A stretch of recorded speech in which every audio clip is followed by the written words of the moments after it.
I survey the wondrous cross on which the Prince of Glory died. My richest gain I count but loss, and pour contempt on all my pride. See from his head, his hands, his feet, sorrow and love flow mingle down. And did such love and sorrow meet, nor thorns compose so rich a crown. And oh, the wonderful cross, and oh, the wonderful cross, bids me come and die, and find that I may truly live. And oh, the wonderful cross, and oh, the wonderful cross, and all who gather here, my great strong healer, bless your name.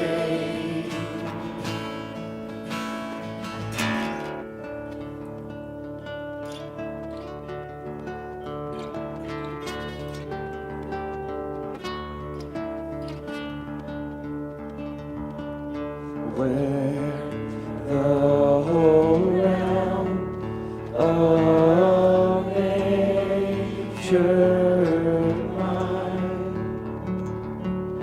that were an offering far too small,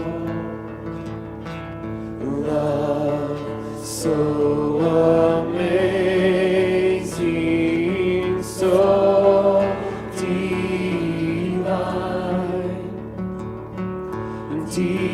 deepens my soul, my life, my all. And oh, the wonderful cross, and oh, the wonderful cross, it bids me come and die, and find that I may truly live. And oh, the wonderful cross, and oh, the wonderful cross, and all who gather here, by grace strong here, bless your name. And oh, the wonderful cross, and oh, the wonderful cross, it bids me come and die, and find that I may truly live. And oh, the wonderful cross, oh, the wonderful cross, and all who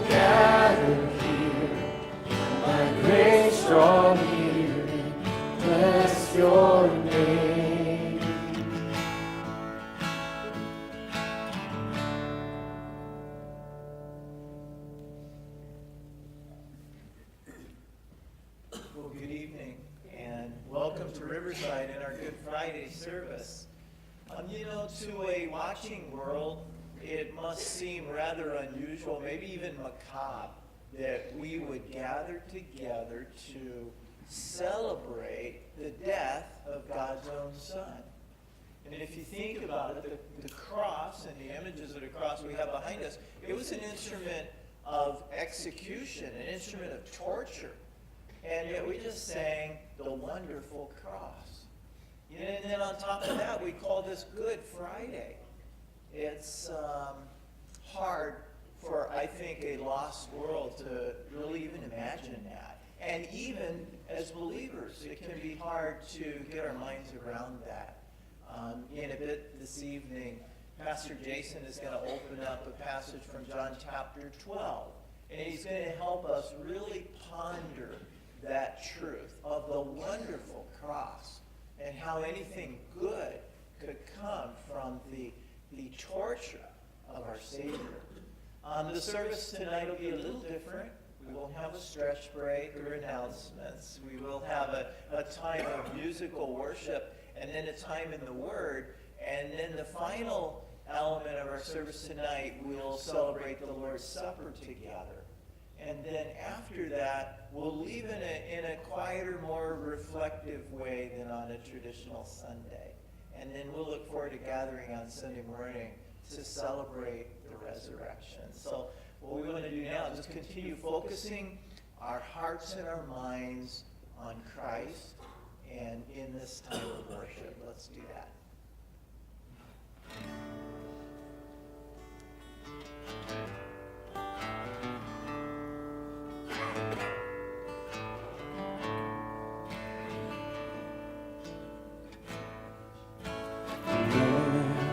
Of sorrows that love God by His own betrayed, the sin of man and wrath of God has been on Jesus' blade.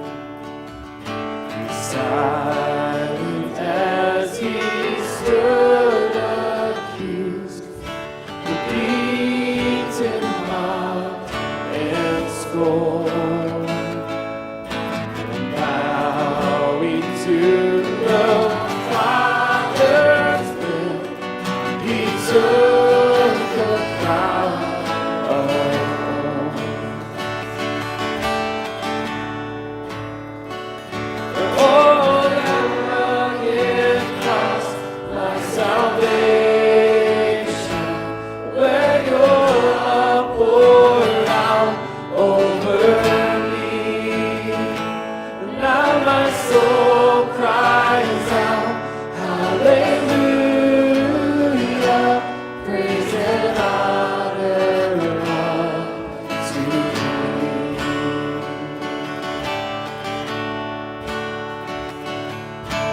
Sing of heaven, God's own Son, to purchase and redeem, and reconcile the very ones who nailed Him to that tree.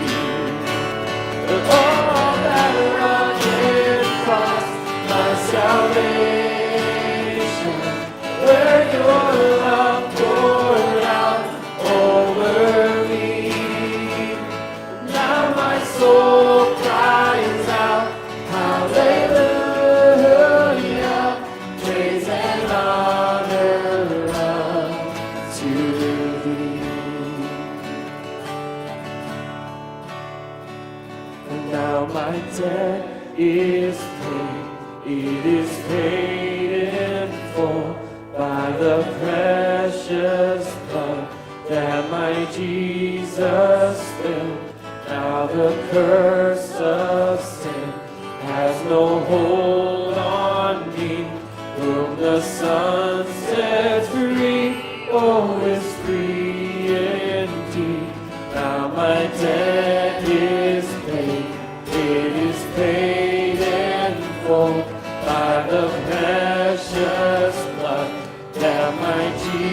Jesus filled. Now the curse of sin has no hold on me. Whom the Son sets free, all is free and deep. Oh, that rugged cross, my salvation, where your love poured out over me. Now my soul cries out, hallelujah, praise and honor unto thee.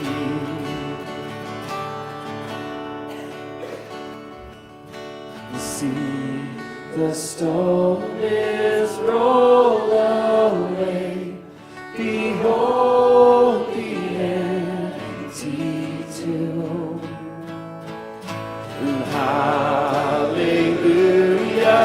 God be praised, He's risen from the grave. Oh, that rugged cross, my salvation, where your love poured out over me.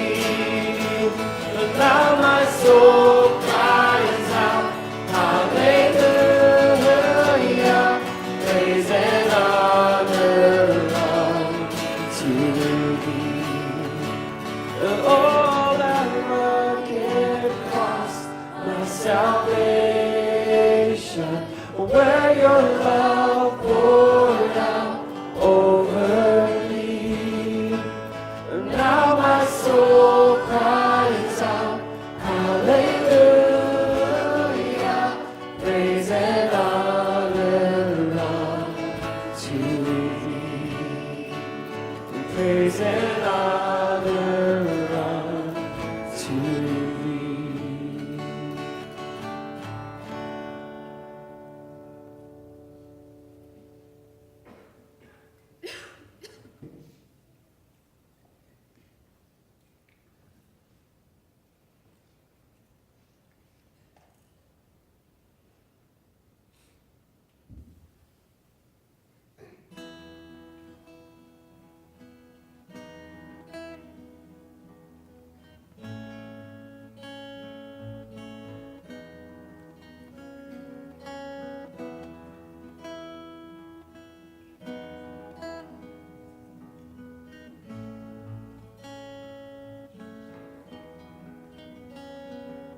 Who is King of glory, that pursues me with his love, and haunts me with each hearing, love is softly spoken words, my conscience a reminder, of forgiveness that I need. Who is King of glory, who offers it to me. His name is Jesus, precious Jesus, Lord Almighty, the King of my heart, the King of glory. Who is this King of angels? Oh, blessed Prince of Peace, revealing things of heaven, all its mysteries. My spirit's ever longing for this grace in which I stand. Who is the King of glory, Son of God and Son of Man? And his name is Jesus. precious Jesus, the Lord Almighty, the King of my heart, the King of glory. His name is Jesus,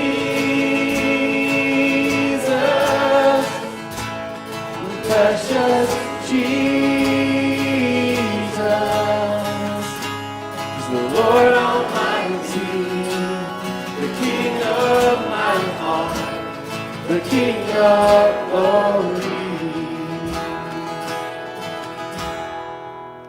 Who is the King of glory?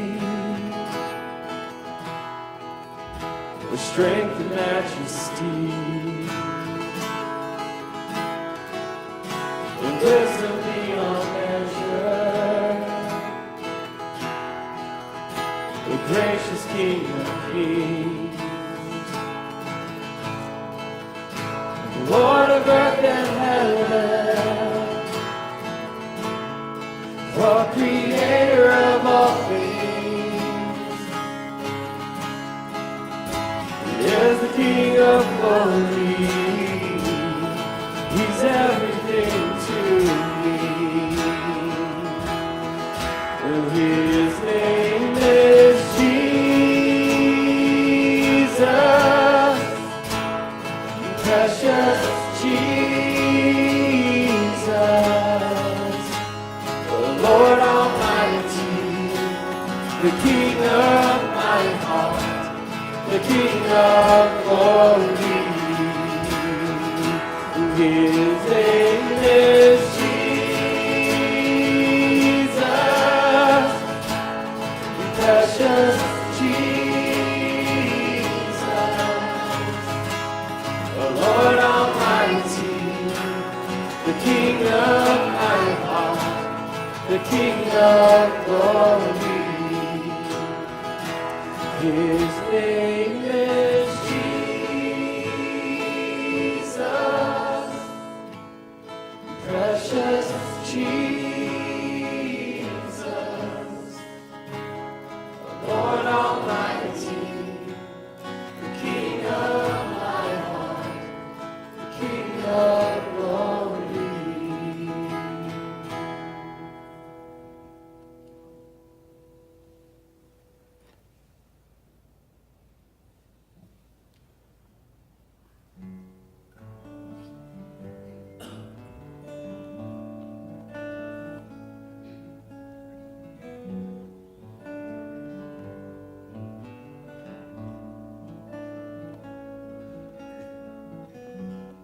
I'm forgiven because you were forsaken, and I'm accepted.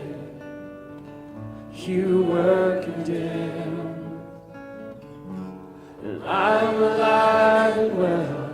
Your spirit is within me because you died and rose again.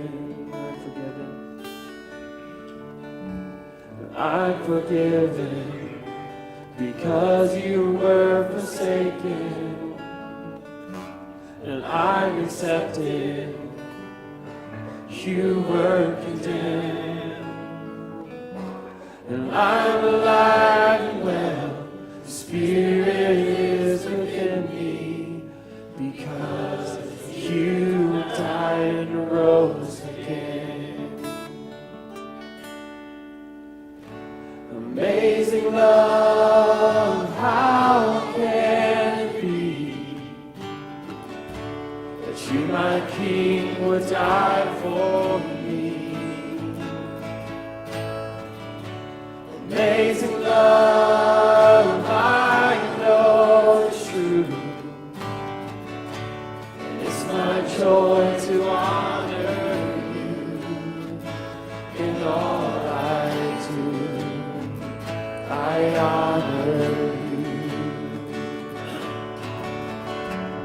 I'm forgiven because you were forsaken, and I'm accepted. You were condemned, and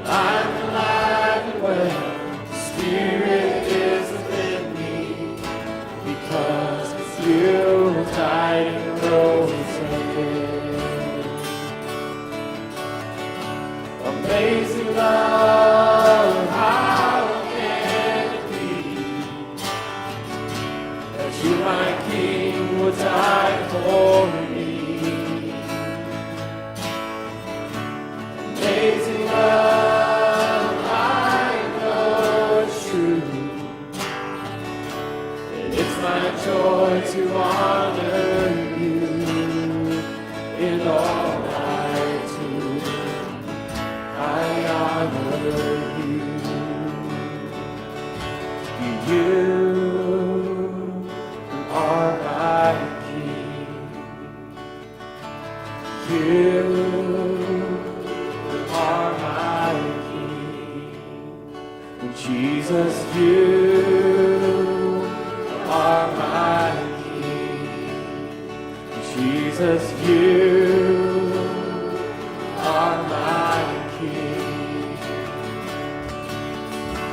Amazing love, how can it be that you, my King, would die for me? Amazing love, I know it's true. And it's my joy to honor you. Amazing love, how can it be that you, my King, would die for me? Amazing love, I know it's true. And it's my joy to honor you in all I do. I honor you. I'm forgiven because you were forsaken. I'm accepted. You were condemned. And I'm alive and well. Spirit is within me because you died and rose again.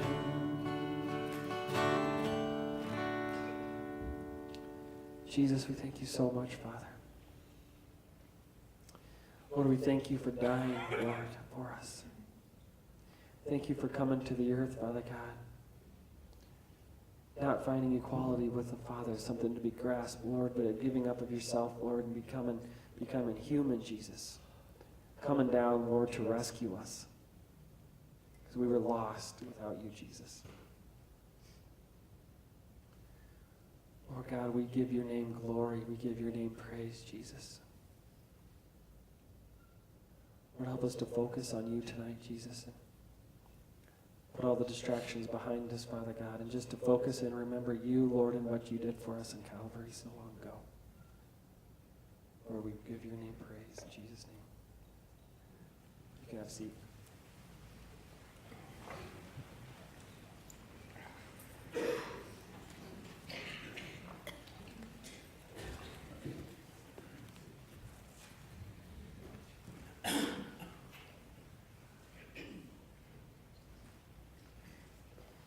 Good evening. I always have to be careful that I don't say good morning when I preach in the evening. It's sort of force of habit. But it's interesting that I can say good morning or good evening and you all sort of all know how to respond. It's sort of the way that things work. And it's fascinating that actually this sort of greeting that we have of good morning or good evening or good afternoon actually, as far as I know, goes through a lot of different languages. I think in German it's Guten Tag, which is good day. In French you say bonjour, which is I think also good day. In Spanish, my fiance will correct me if I'm wrong about this. It's Buenos Dias or Buenos Tardes. Well, now would be Tardes. Buenos, one of the two. I always get Tardes and Noches mixed up when I'm supposed to say those two different things. But we have this phrase, and y'all know how to respond. When I say good evening, you respond by saying good evening or good morning or whatever it is. It's sort of the way things work. There's another phrase that we sort of use as a greeting as well. If I were to say, how are you doing? What is your response?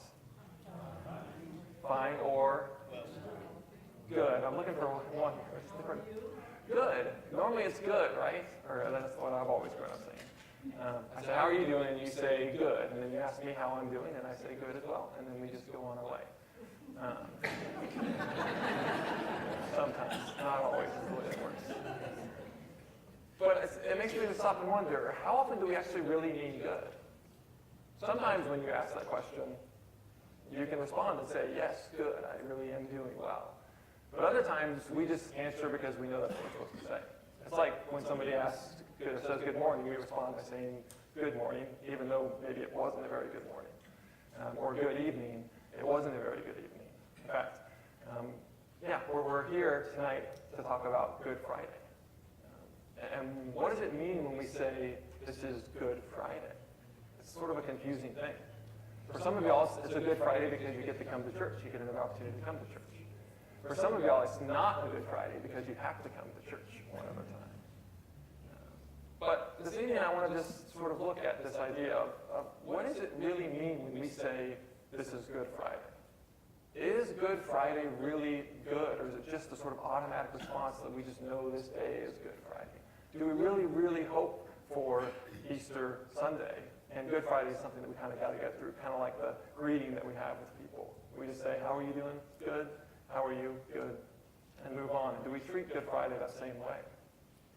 What does it actually mean when we say that this is a Good Friday? So I want to look at a text and address it really quickly tonight. So if you have your Bibles, turn to John chapter 12. We're going to look and see, what does it really mean to have Good Friday? So we're going to be John chapter 12 in verses 20 through 27. We'll start in verse 20 of chapter 12. Now among those who went up to worship at the feast were some Greeks. So these came to Philip, who was from Bethsaida in Galilee, and asked him, Sir, we wish to see Jesus. And Philip went and told Andrew. Andrew and Philip went and told Jesus. So I got to give you a little bit of context. They're coming to see Jesus. And if you've been reading in John up until now, there's some big events that have just happened. In fact, Jesus just sort of had his triumphal entry into Jerusalem. And so that was what happened on Palm Sunday. Last Sunday was Palm Sunday. So that's a picture of what's going on. It's this picture that Jesus is coming in sort of as this king. And there's these expectations of who Jesus is going to be when he comes into Jerusalem. For the Jews, there's this expectation he's going to be the Messiah who's going to free them from the sort of tyranny and the bondage to the Romans who were oppressing them in their country, in a sense. But there's different people who come to Jesus in different ways. And so that's sort of how the Jews come and look at see Jesus. But there's other people who want to see Jesus in different opportunities, that want to come see him. And so the Greeks, it's hard to kind of know exactly from the text why they're coming to Jesus, but we have a couple of guesses. One is, just before this, Jesus healed Lazarus in chapter 11 of Genesis. So when you hear someone raising somebody from the dead, like Lazarus, you want to come and see them. So maybe these Greeks are coming because they've heard that Jesus can raise people from the dead, and they want to get in on that. They want to see what that looks like. Or maybe they've heard that Jesus has healed people before. He's multiplied loaves of bread, and so maybe there's a hope that that Jesus can heal them, or that he can provide food for them. And so they're coming for different reasons to see Jesus. And, one other reason it might be in what Jesus says. Look at verse 23. Jesus answered them, "The hour has come for the Son of Man to be glorified." The Greeks sort of are an honor and shame culture, so maybe they're coming because they want to see what all this glory is about. Jesus has just come into Jerusalem as a Messiah, as a king, and so maybe they're just trying to figure out what all the commotion is. Who is this guy who's healing people, raising people up, bringing new life to people, who's multiplying food to people, and now he's coming into Jerusalem, and everyone's laying down these palm branches.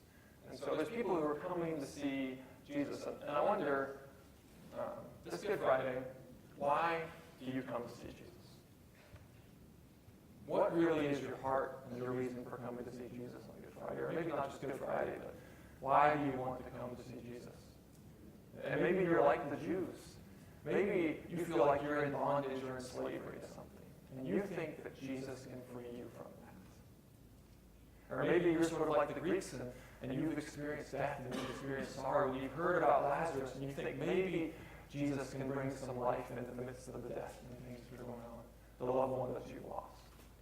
Or maybe it's not a physical death of something that you're looking for, but maybe it's the death of a marriage. Maybe it's the death of a relationship with someone. Maybe it's the death between you and your kids, or between you and your parents.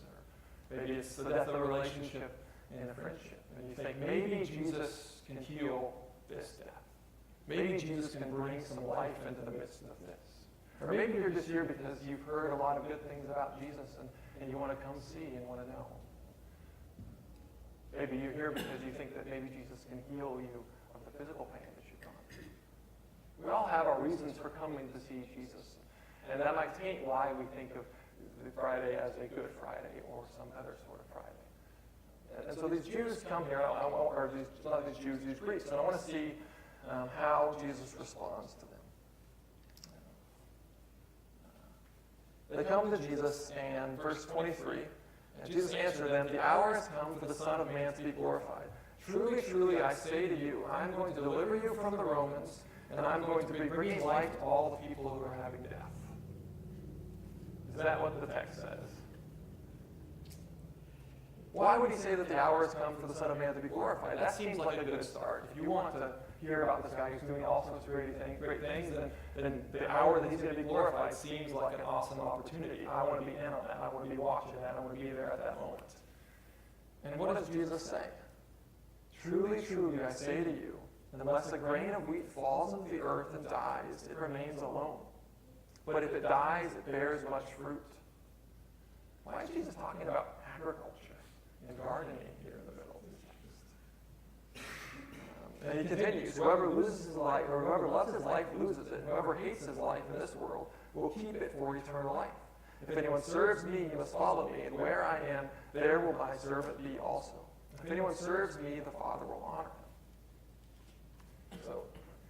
So what's going on with Jesus? Why in the world on this experience when he's moving into Jerusalem, sort of this pivotal moment, when he says, my time, the hour to be glorified is here, does he talk about death instead of life?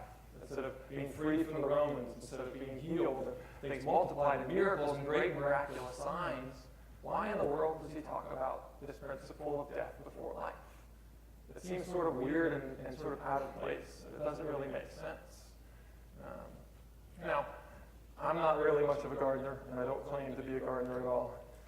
If you know me, I'm from Texas. I'm from West Texas. There's parts of Texas where you can grow things, and then there's West Texas. In West Texas, you can't grow anything. We have oil and we have cattle, and cattle don't really care what they eat. They'll just eat all the dead, dry stuff. But so when I had the opportunity to go someplace other than the sort of dry desert where everything goes to die, I was excited about the possibility of growing things and excited about that. And then I moved here in sort of the worst possible time ever. It was during the winter. And that's a whole different, sort of death. And then you'll have the worst winter possible. And everyone's telling me it's beautiful because these flowers that grow up and the summers are amazing. And all I see is just snow everywhere. And this became really sort of potent to me recently because Katie and I are supposed to have our engagement photos tomorrow. And so we're sort of looking around and seeing all of this death and dead stuff. And you don't want that in the back of your engagement photos. As we're starting our new life together, we don't want dead stuff everywhere all behind us. And so we're sort of hoping and we're itching and we're thinking, well, maybe what everyone's told us is going to happen and the life is going to start popping up in the midst of everything. And then Sunday came. And that's what happened after church. We went in, there was no snow, and afterwards there was snow everywhere. And it was well, there go all the flowers that were already popping up. We're just going to have death in the background of our pictures. We're going to Photoshop in flowers. Katie's telling me that Michigan's going to be prettier than here, so I'm going to trust that that's going to be the case. But I wonder if sometimes that's how we feel, that maybe on this Good Friday, you feel like you come to Jesus, and you're hoping for life. You're hoping for things to be springing up. And maybe it's been a long and a hard winter for you, not just seasonally, but maybe it's been a long and hard winter for you personally, within your family. There's hard things that you've gone through, and it feels like you're going through this sort of season of death, that everything around you, there's no life in it at all.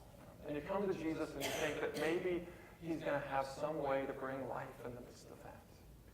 And Jesus responds by talking about gardening, about seeds that have to fall into the ground and die, and about losing your life in order to get it. That's confusing. It's hard to work through.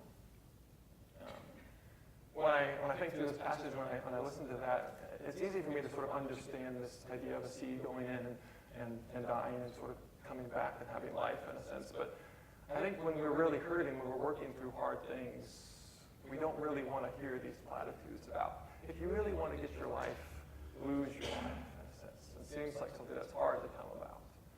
In fact, a couple of years ago, I would say it was a really hard year for me, sort of a winter for me, 2016. It's actually when I designed this sort of slide. And it was a time when my older sister found out that she had colon cancer. And after 8 months of fighting with it, she ended up dying. And then I went into the ER shortly before she passed away and found that I had 2 tumors in my stomach. And they were able to remove one. I was able to keep going, and I thought maybe this would be the end of sort of my winter, this end of all this death around me, and there's going to be new life that's going to creep up in a sense. And I went to my doctor and found out that the tumor in my stomach was actually growing, and it was becoming life-threatening. What they said for me to do was that I had to go through chemo. That was the only way to sort of stop it. And I don't know if you know anything about chemo, but chemo was discovered out of mustard gas, which was a sort of chemical weapon. I don't think it technically could kill people, although if you're exposed to it long enough, it could kill you. But these sort of scientists who were familiar with this as a weapon of kind of mass destruction started using it to heal people. And what's fascinating about chemo is actually sort of this process of trying to figure out how much they can give you so you don't die, just so it kills the tumor. And so I went through 6 months of walking through that. And it was this picture to me of sort of this sense of, this winter, this barren time of wondering if at the other side of this, if anything would grow again. In fact, part of that was losing my hair, sort of the death of the hair, which, there's not really much up there anymore. So it's sort of grown back. You probably can't tell very well. But when I come in at the end of that time, I don't want to hear a platitude about how a seed's got to die. Going through chemo, that's not something that I wanted to hear in the midst of that. I wanted to hear how God brings life into the midst of things. And so I wonder, why is Jesus talking about this right here? Is Jesus just not sensitive at all to people who are going through hard things? Does he just not care about us? Does he not know what we're going through? Is he just so blindsided to what's going on? But I think we've got to look at this text and look a little bit deeper and see what's going on, because here's the danger when we read Scripture. We always want to make Scripture about us. It's always about us and our story. And what you see in this text is actually not about us. Jesus is talking about a different seed that's going to bear much fruit. And what he's talking about here is himself. This is at a pivotal time in the Gospel of John. All the Gospels sort of have this, but there's this moment where Jesus sort of turns from his ministry and he starts moving towards Jerusalem. He knows in his mind what Jerusalem means. Jerusalem means that he is going to die. And so up till this point in John, all the way through these first 11, 12 chapters, he said, my hour has not yet come. When he's at the wedding in Cana, his mother comes up to him and says, my hour has not yet come. And he keeps saying that. And now he finally says, my hour to be glorified has come. But it's not what we expect. The way he's going to be glorified is by being a seed that falls into the ground and dies. And the disciples and the people don't get this, and they don't understand what's going on. That Good Friday is actually in some ways a hard day. It's a day when Jesus, the maker of all things, dies like a seed and falls into the ground. And it's a hard and a difficult time. There's a great song that I've been listening to a lot recently, actually, by a band called My Epic, which talk to me before you listen to it. It's sort of a hard rock band, so don't listen to it and tell me that you don't like the music at all. But the lines and the lines in one song is a really beautiful picture. It's called Lower Still, and it's a sort of a song about Jesus. It says, "Look, he's covered in dirt. Now they've laid that small baby where creatures come eat. Like a meal for the swine who have no clue that he is still holding together the world that they see. They don't know just how low he has to go. Lower still. Look now, he's kneeling, he's washing their feet. Though they're all filthy fishermen, traders and thieves. Now he's pouring his heart out and they're falling asleep. But he has to go lower still. There is greater love to show. Hands to the plow, further down now." And it goes on with a couple more lines about how he's beaten beyond recognition and he's put up on a cross. And then the line says, lower still, bury his corpse in the earth, like a seed, like a seed, like a seed. Lower still, lower still. And I think this is what Jesus is talking about when he's mentioning the seed. That Jesus himself is the seed that has to go down in order that it might bear more fruit. And we get so focused on thinking it's about ourselves, but it's about him. And if you look at verse 27, you see this fascinating thing. In verse 27, Jesus says, "Now my soul is troubled, and what shall I say? Father, save me from this hour. But for this purpose I came to this hour." And this is a fascinating thing that I learned more about Jesus. Is that if you've ever been in a place where you feel like it's winter, and it's always winter and it's never Christmas at all, and you feel like there's no life that's going to be coming up, and your soul is troubled, Jesus knows what that looks like. Jesus knows what it's like to have his soul troubled as he looks to his death. And he's been knowing it's been coming for a long time. And Jesus, at this point, is pointing towards that and looking towards it and recognizing that he's not just talking generically about seeds that are going to have to die. He's talking about himself, that he's going to be the one having to give up his life so that other people might have life. And I don't know what you're going through, what you're working through this Good Friday. Maybe this is a Good Friday for you. But maybe it's a Good Friday where you say it's a Good Friday because you're supposed to say good. And you don't really feel like it's a Good Friday. And you've come to see Jesus. And he's talking about death. And it's a hard thing to work through. And I think there's more here in this text. There's a great quote from George Herbert, one of my favorite poets. It says that death used to be an execution, but the gospel has made him just a gardener. And I love that line because it turns things on its head, but I love this image and this picture of a gardener. And I think, I hate to disagree with George Herbert, but I think there's something more that's going on. You see, I think this story is about a gardener. And if you look in the book of the Bible, if you look through the Bible, John is doing something fascinating. You see, he's going all the way back to the beginning. In the beginning of John chapter 1, he says, "Now in the beginning was the Word, and the Word was with God." And he's making you think back to Genesis. And if we know what happens in Genesis, creation begins where God plants a garden. And mankind is able to walk with God in the midst of that. But there is a death in that garden because the man who was placed there to be the gardener, to till the soil, failed and sinned. And so death enters into this world, into this perfect garden. And then Revelation ends where there's another garden. And in that other garden, at the end, Revelation 21, chapter 22, we see that the death is no more, but there's a garden that happens in between that allows that to happen. Because the first gardener failed, because the first gardener brought death into the world instead of life. In order to get to that final garden, there has to be another garden. If you just turn over a page, you see that Jesus is in that garden. In chapter 18, verse 1. You see, when Jesus had spoken these words, he went out with his disciples across the Kidron Valley where there was a garden, which he and his disciples entered. Now Judas, who betrayed him, also knew the place, for Jesus often met there with his disciples. Jesus is often going to a garden. You know, from the other Gospels, that Jesus goes into the Garden of Gethsemane and he sweats drops of blood as he's looking to this time, realizing that he's going to have to be a seed that falls down. If you turn to the next page to John chapter 19 and verse 41, you see more of this garden metaphor coming. Now, in the place where Jesus was crucified, there was a garden, and in the garden a new tomb in which no one had yet been laid. So because of the Jewish day of preparation, since the tomb was close at hand, they laid Jesus there. So Jesus is a seed that dies in a garden and is buried in a garden. But here's the thing that I want you to see that's so beautiful. Look at chapter 20, verse 1. Now on the first day of the week, Mary Magdalene came to the tomb early while it was still dark and saw that the stone had been taken away from the tomb. She's coming looking for Jesus. And listen to that. The first day of the week. Does that make you think of new creation? Jump down to verse 11. But Mary stood weeping outside the tomb, and as she wept, she stood to look into the tomb.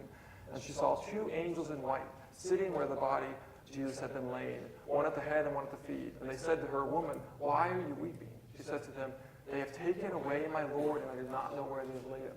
Mary is coming to see Jesus. She's coming looking for Jesus, but she's thinking that Jesus is going to be dead. And having said this, she turned around and saw Jesus standing, but she did not know that it was Jesus. She doesn't recognize him. And Jesus said to her, "Woman, why are you weeping? Whom are you seeking?" And this is the line that I love. And supposing him to be the gardener. I don't think that's a throwaway. I don't think John is just putting that over there randomly, because John is talking about new creation. This is the first day of the week. And here's the beautiful thing about the gospel. That Jesus isn't just the seed who dies, that is going to have new life. Jesus is the perfect and good and true gardener. And because he died, because he is able to bring new life to other people, he is now working in each and every one of our lives and our hearts as a gardener. And I love this image because here's the difficult thing when we think about Friday as a good Friday. It's a hard Friday. It's not an easy Friday. But Jesus really is the true and better gardener. And what gardeners do is they get their hands dirty. And the thing you have to learn if you garden is that gardening sometimes takes a lot of time. It takes a lot of waiting and hoping. And things don't always spring up when you want them to spring up. Sometimes they'll wait a little longer. It's dependent on the weather and the seasons and all sorts of things. But if Jesus really is a good gardener who understands, who knows what we've gone through, then he's a good gardener who will be working in the dirt and the mess and the mire of everything that's going on in your life to bring hope. And so I know it may feel like right now everything is dead and everything's crazy. And there's no hope for life in the midst of all these things. And you're coming to Jesus and he's only talking about seeds dying. But the reason Good Friday is so good is because it shows you how far Jesus was willing to go that you might have life. How low he was willing to go. And there's no lower place than to be crucified by the people that you created and the garden that you planted that they would flourish.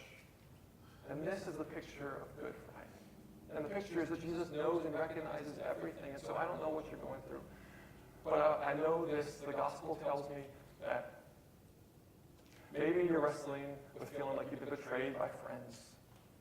And Jesus, who is a seed, who is also the good gardener, knows what it's like to be betrayed by his close friends when he's betrayed for 30 pieces of silver.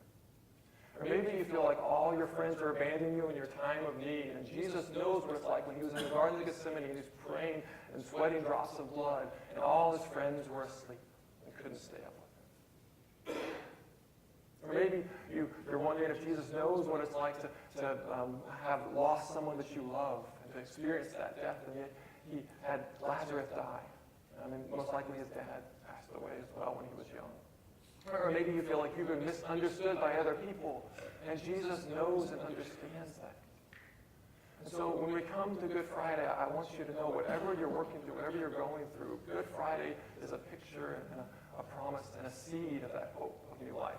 And I don't want to say that what Jesus is promising is that if you just learn to let go of things, that God will give you whatever thing you want. That's not what the gospel is talking about. That's not what John is talking about, that if you just let go of your life, then he'll give you all the things that you want, and he'll bring back the ones that you love, or he'll fix relationships or whatever. But what he's saying is that greatest enemy, death, that started in a garden because of us, Jesus has conquered that. And he conquered it by fully experiencing it, by dying in the seed.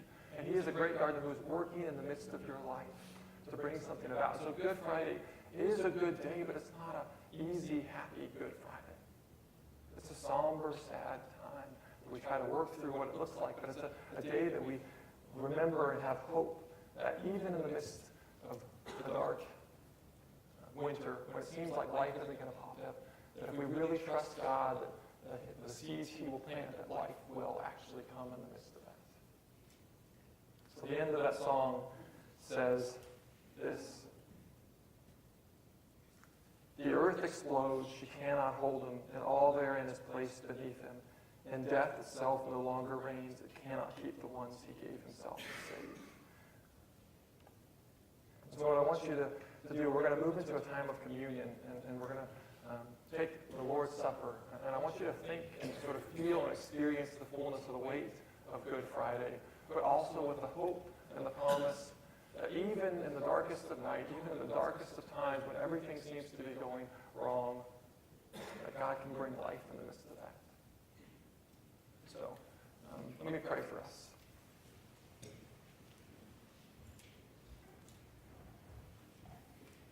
Father, we love you and we thank you for who you are, and that you don't always respond with what we want to hear. And oftentimes when we come looking to you for certain things, you give us hard phrases in response.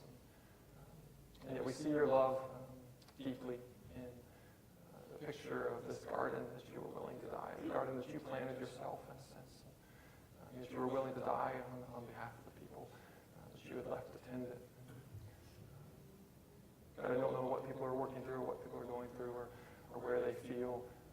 This is a hard, not a Good Friday, but I pray that you would help us to see how much you love us, how much you know and recognize what we've gone through, and how much hope you give us in the midst of it, even if that's just a